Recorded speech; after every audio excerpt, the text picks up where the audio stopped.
first of all, for a short-time interview. But if I look at the list of the people who attended President Arafat's funeral, I see Jacques Straw, the French foreign minister, the German foreign minister, yet the US representation was on a very low level, with due respect.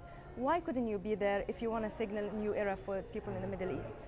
Well, I think that we were properly represented. It wasn't at a very low level. It was Assistant Secretary of State Bill Burns, who's the Assistant Secretary for that part of the world, and he is well known to all the parties. We also put out a strong statement from the President of the United States. I put out a statement, and I had been in touch with the Palestinian leadership over the last several days, and as the chairman was in his final days, and I hope to be able to see them all in the near future. So I will be able to pay my respects, I hope, in the very near future on the Palestinian leadership.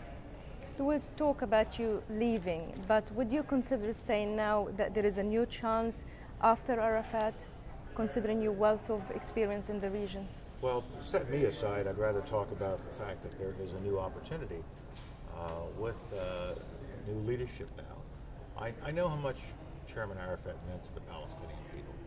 He did reflect their hopes and their dreams, but their hopes and their dreams were for a state of their own, and I hope that the new leadership will recommit themselves to that prospect and put in place the democratic features and the democratic institutions and the security apparatus needed to control terrorism or eliminate terrorism, and so that they can be a group of leaders that will reach out to the Israelis and to the quartet so we can help them. With respect to my own personal situation, that will be, the President is examining his cabinet. It is a second term coming up, and he will be examining his cabinet and making whatever announcements he decides he should make in the days ahead. We'll hope you will stay. But listen to the President today in the press conference. He was talking about the new era, etc. But yet he did not commit himself to the establishment of a Palestinian state within his new term in office. He did not say anything about the freeze of settlement. He talks about this new strategy. What is this new strategy? Well, he once again reaffirmed his desire to see a Palestinian state as soon as possible. But it would be a little hard for him to say, and there will be one in 1 year, 2 years, 3 years, 4 years, because it truly is up to the parties.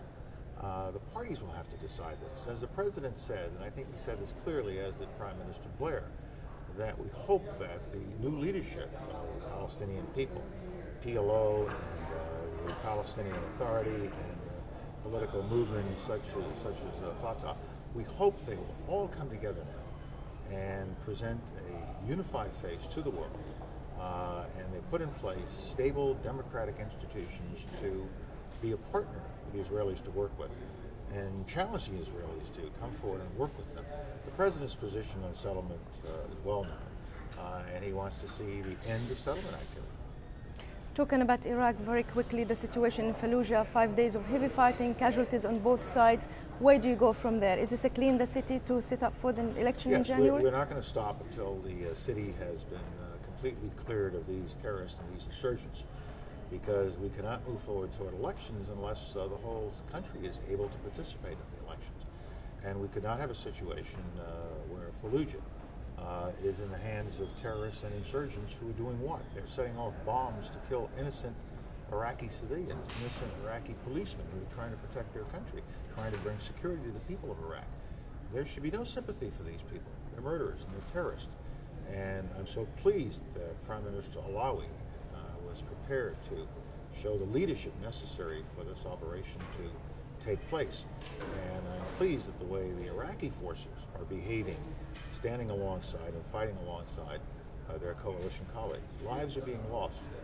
No lives would be lost if the terrorists would stop terrorizing the Iraqi people and stop terrorizing the people of Fallujah. Put down their arms and come over to the side that wants peace, the side that wants democracy, the side that wants what? Wants to rebuild the country and wants to have elections. Elections so that the Iraqi people can choose their leader. Should we fall back and give up now so that terrorists can take over, so that people who bomb people and mutilate people can take over again? That can't be the outcome that the people of the region or the people of the world want. But the pictures don't look good on TV. I mean, how are you going to win the heart and mind of people in the Middle East? The pictures of a car bomb being set off that kills 25 policemen are also not pretty. The pictures of a car bomb that goes off near a school and kills innocent children is also not pretty. Pictures yesterday of car bombs, multiple car bombs going off that killed 17 Iraqis that were just passing by. These are not pretty pictures, but it is not the coalition or the Iraqi interim government that's setting off these car bombs. The people setting off these car bombs are murderers and terrorists who want what? They want to go back to the past. They don't want the Iraqi people to be able to choose a better future for themselves. So nobody likes to see car bombs. Nobody likes to see a military operation. It's conflict. It's combat. It's not pretty. I've been in it.